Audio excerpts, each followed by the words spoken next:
Hello and welcome to a walkthrough of the bookshare.org website.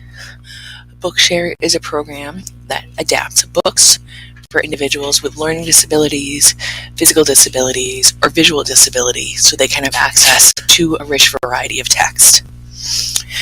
Your student has been given a login, which they can use at the www.bookshare.org screen. On the right-hand side, they will go to the login button and enter their login information as well as password. This will be very similar to their home screen that they see. Theirs will say, welcome, whatever the person's name is.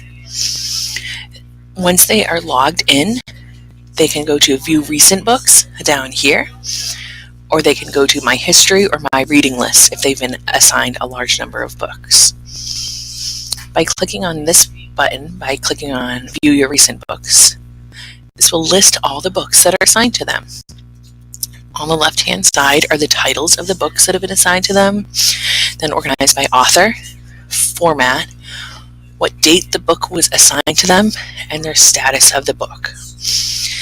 If we take a look at the adventures of Sherlock Holmes, if we look at the Rocket Boys of NIH, there's a Read Now button that's highlighting. If we click on that, this will open up the basic Bookshare reader. It will pop you back to wherever you were just reading if the student has already begun reading it. If not, the first page that you will see is copyright information for both Bookshare and for the actual book. Up here on the upper right-hand side where you see some horizontal rows and buttons, table of contents, if you click on that, you're going to find the full table of contents for the story. You can click on whatever chapter or title name you're looking for.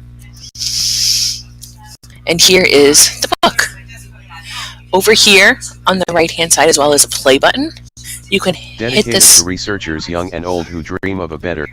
You can hit that, and it obviously begins to start reading. Under here are settings. You can click on settings and you can change certain aspects of the book, such as the font face. You can use the regular font that's provided with the computer, or you can use the open dyslexic font if you have a student who's been successful with that. You can change the font size to make it make the actual text larger. You can also change the text and background color. You can change colors.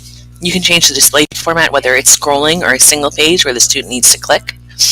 You can also change the margin sizes to have more or less text on the page, the speech rate between slower and faster, and the voice. Once the student is comfortable with whatever settings that have been chosen, they can go ahead and they can start reading. What I really enjoy about this program is that it continues to highlight the words as it's read aloud for the student, so they can continue to have the visual input as well as the auditory input. As I mentioned before, it will automatically save where the student was reading, so when the student logs out and comes back in, they don't need to reset the program. To switch a book, all they need to do is click back to go back to the home screen, and they can switch books. I hope you found this helpful, and if you have any questions, please feel free to email me and I'll walk you through as best I can. Thank you so much. Have a great day.